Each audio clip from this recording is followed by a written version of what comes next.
नमस्कार, मैं अभिषेक प्रताप सिंह। आप देख रहे हैं बोले दिल्ली। आज हमारे साथ मौजूद हैं दिल्ली के एक्स एमएलए पूर्व एमएलए अनिल भारद्वाज जी। आज हम इनसे बात करेंगे दिल्ली के जो विधानसभा सत्र था उसका दूसरा दिन भी है और क्या क्या चीज़ें जो विधानसभा सत्र के दौरान बात होनी चाहिए थी वो नहीं हुई हैं उससे भी रिलेटेड, और आबकारी नीति के जरिए जो शराब के ठेके खोले गए हैं उन सब मुद्दों को, और बढ़ते कोरोना का जो नया वेरिएंट है उन सब मुद्दों को आज हम यहाँ पे इनसे बात करेंगे और जानने की कोशिश करेंगे दिल्ली सरकार कहाँ पीछे हट रही है जिस वजह से ये महामारी फैलती हुई नजर आ रही है।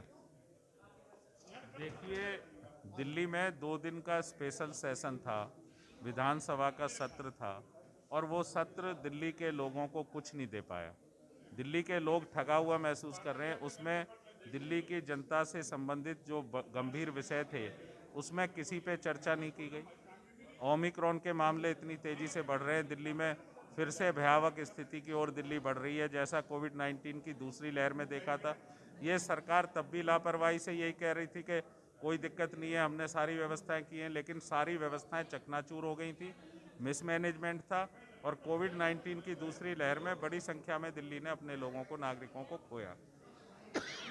अब ये स्थिति है कि मुख्यमंत्री जी भी संक्रमित हो गए, तो गंभीरता से सदन के पटल पे ये बताना चाहिए था इस सरकार ने कि सरकार ने क्या क्या नए उपाय किए हैं, मेडिकल सेक्टर में क्या क्या व्यवस्थाएं बढ़ाई हैं, कितने मेडिकल बेड बढ़ाए हैं, ऑक्सीजन बेड बढ़ाए हैं, ऑक्सीजन की सप्लाई की दिक्कत ना आए जैसा पिछली बार था, क्या उसके लिए सरकार ने कदम उठाए।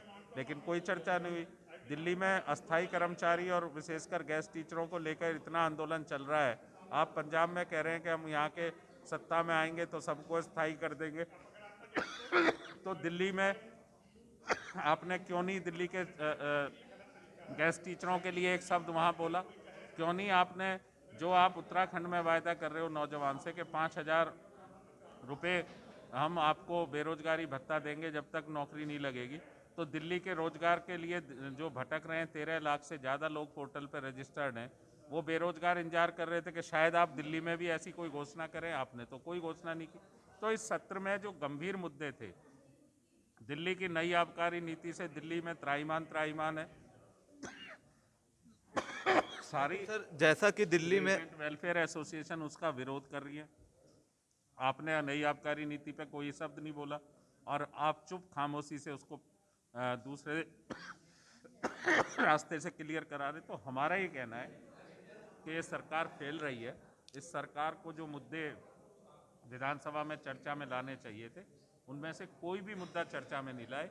ये टोटल दिल्ली के लोगों को ठगा गया है। सर, हमारे दो सवाल और हैं। जैसे कि जो दिल्ली की सरकार है उन्होंने ये बोला है कि जो हमारी यहाँ पे कोविड का नया वेरिएंट फैल रहा है उसके लिए हम लगातार डोज दिए हुए हैं, डोज की कोई कमी नहीं है। और सर और उनका ये कहना है कि ओमिक्रॉन बाहर से फैलता हुआ नजर आ रहा है, तो इसमें बीजेपी की गलती, क्योंकि उन्होंने बाहर जो लोग आ रहे हैं एयरपोर्ट पे बाहरी यात्रियों को नहीं रोका है।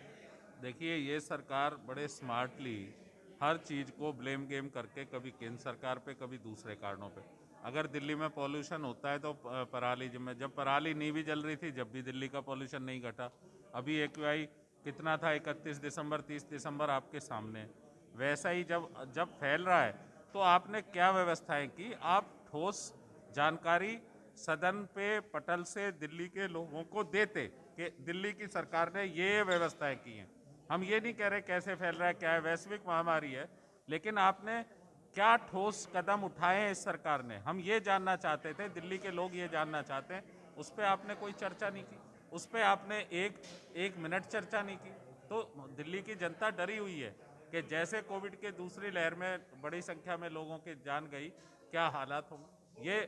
ये सरकार लोगों को भयमुक्त करने की जगह भयभीत कर रही है। सर, जैसा कि उन्होंने बताया कि 3200 करोड़ आबकारी नीति लाके पिछले 6 साल से 2015 से दुकानें जो शराब की नहीं खुल रही थी, आबकारी नीति लाके उस सिर्फ 501 दुकान खोले हैं और उन्होंने इस घोटाले को एक तरीके से बचाया है। देखिए, वो क्या कह रहे हैं, हम सदन से सुनना चाहते थे जहां जानकारी स्पष्ट करते। वो कह रहे हैं कि हमने इसलिए किया। आज कुमार विश्वास साहब, जो उनकी अपनी पीएसी के मेंबर थे, उनके दिग्गज नेता थे, एक बड़े कवि हैं, संवेदनशील व्यक्ति हैं, उन्होंने आरोप लगाया है, अपना ट्वीट किया है कि 500 करोड़ की डील हुई है। तो हम तो ये जानना चाहते हैं, हम तो जांच चाहते हैं कि जांच हो जाए, न्यायिक व्यवस्था के तहत जांच हो जाए और दूध का दूध पानी का पानी हो। दिल्ली के लोगों को क्यों ये सवाल खड़े कि कितने करोड़ की डील हुई है? हम तो इसमें जांच चाहते हैं, ये हम कहना चाहते हैं। सर एक हमारा आखिरी सवाल, ये जो वीकेंड लॉकडाउन लगाने की घोषणा की गई है, आपको क्या लगता है ये कितना असरदायक होगा? ये तो सरकार वो सारे नियम करे, चाहे लॉकडाउन रात के करे चाहे वीकेंड करे, लेकिन सरकार ये बताए कि जो स्वास्थ्य सेवाओं की को अपग्रेड करने की बात थी, जो स्वास्थ्य सेवाओं में बढ़ोतरी करने की बात थी, उसमें सरकार ने क्या किया? वीकेंड लॉकडाउन या रात का लॉकडाउन लगाना तो अनाउंस करना है सरकार ने, उसमें कोई बड़ा उनका तो कहना है हम 10 गुना ज्यादा मजबूत हैं इस बार। नहीं। तो ये सदन के तरफ से बताते ना, सदन के पटल पे बताते तो लोगों को भरोसा होता। बाहर तो कुछ भी बोल देंगे तो उसकी अकाउंटेबिलिटी क्या है? जब 2 दिन का सत्र आपने बुलाया था तो उस सत्र में बताना चाहिए था, उस सदन में बताना चाहिए था, ये हम कहना चाहते हैं।